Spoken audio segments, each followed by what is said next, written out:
If you've ever tried to sleep on a plane, you know it is probably one of the most uncomfortable experiences that you have ever had to deal with, especially if you're like me and you fly pretty much in economy class every single time. Hi, my name is Emma. I am your typical former foreign exchange student turned travel fanatic, which means I have been on a lot of airplanes. I've gone through a lot of airports. I've picked up a thing or two about the best ways to do things while you are in the air. I'm really the kind of traveler that likes to get on a plane that's taking me to a completely different part of the world, which means my sleep schedule is about to get messed up. So what does that mean? That means that I need to be able to sleep on a plane properly. And this is definitely not one of the easier things to do. Here I'm gonna go with a couple of tips and tricks that I think will help you so that hopefully you don't wake up feeling totally discombobulated. My first recommendation is going to be to wear comfortable clothing. I know that there are those people that you see going through the lines of security and they're all glammed out and they're taking all their jewelry out. We just don't do that. People wearing jeans, I just don't understand these kinds of habits, but hey, to each their own. But if you want to sleep, I would recommend wearing basically what you would wear to lounge around in your house. I'm not advocating for pajamas. I don't think that that's appropriate. Sweatpants or joggers, something comfortable, loose t-shirt or a long sleeve, and potentially a sweatshirt over top. Always good to have layers, so if you get too hot or get too cold, it will be more easy for you to be able to naturally regulate your body temperature, which in turn will make it a little bit easier to sleep. Number two is going to be to wear noise canceling headphones or earplugs. Being able to cancel out that extra noise that you hear, people bickering, children crying, the different noises that are coming out of the plane can be a really big deal, especially if you're a sensitive sleeper. So if you're extra sensitive, I would probably go with the noise canceling headphones. And if it's not so bad, you want to just drown out some of the noise, maybe the earplugs will be a slightly better option. All that hustling and bustling, for me, that definitely makes it more difficult to sleep hearing all of those things. So just popping in some earplugs can really help, and it really kind of puts you in more of a sensory deprivation sort of mode, and that's what I would definitely go with.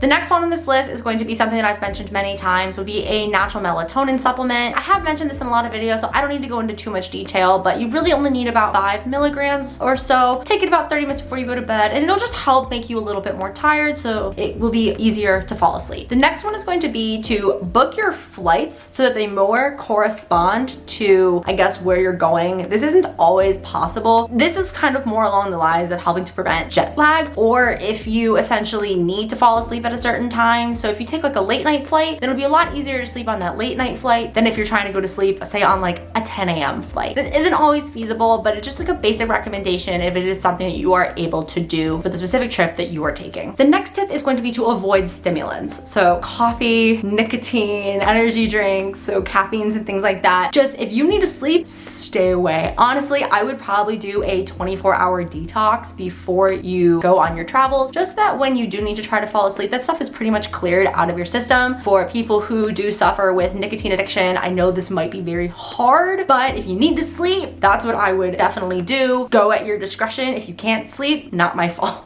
But something like that definitely will keep you awake, kind of the opposite of what you want to do. My next recommendation is going to be that even though I understand this is extremely vital, especially high in the sky, drink less water. You actually want to avoid fluids while you're trying to sleep. And I say this because what you don't want is your bladder waking you up when you're trying to sleep. Having a bladder just kind of, you feel that stretching, it's uncomfortable, you need to get up, you need to go to the bathroom, and you're trying to sleep, not exactly the most helpful. So I would say try to avoid liquids for 1 to 2 hours before you go to bed so that you can fully clear your bladder out ahead of time so it's not waking you up. And then once you're up and you need to stay awake, go ahead, drink your water, do what you need, especially high up in the sky. Water is extremely important. I understand that it can be difficult sometimes for flight attendants to keep refilling it. They can be kind of annoyed, but bring your own water on board as well. That way you're not constantly reliant on them. But before you are trying to sleep, definitely just avoid them so you're not being woken up by your bladder and completely upsetting that sleep that you are trying to get on the plane. So if you're going somewhere really far, you really gotta sleep, or you just can only sleep in certain ways, if you can afford it, upgrade to first or business class. I understand these tickets are very expensive. Personally, I've never flown in either class, and hopefully one day I will. Those lie flat seats look absolutely incredible and I would love to experience it someday. It's why I'm working on my travel credit card points game. If you were able to afford that, I would definitely upgrade if you need to get that extra shut-eye. This one is more of a financial barrier that I know is definitely not for everyone, but it is an option if it is something that is available to you. And for my fellow economy people, my last recommendation is going to be to use a foot hammock. As you know, the spaces in the economy section are really small. We don't have a ton of space, but a way to make it feel like you have a little bit more leg room is by using a foot hammock. And lifting your feet off the ground can just give you like a little bit more of a relaxed sort of state, and it just makes it a little bit easier to kind of drift away into dreamland if your feet aren't touching the ground. That is something that I have noticed frequently when my feet are just on the ground and I'm like curled up trying to fall asleep in those tiny little economy seats. It's not the most comfortable, but when my feet are up, it does make a huge difference. That is something else I would recommend. So it is a very small investment into your travel supply kit, but it could make a huge difference, especially if you're changing to a different time zone. And I actually have a whole video as well on how to prevent jet lag. If you want to go ahead and check that out right here, I will link it above as well as in the description if you are interested. If you made it this far in the video, hopefully that means you got something great out of it. Would absolutely hope that I've earned a like and a subscribe. If you could help the algorithm so I can grow my channel, I'd really appreciate it. Happy travels, and I'll see you guys in the next one. Bye! Slow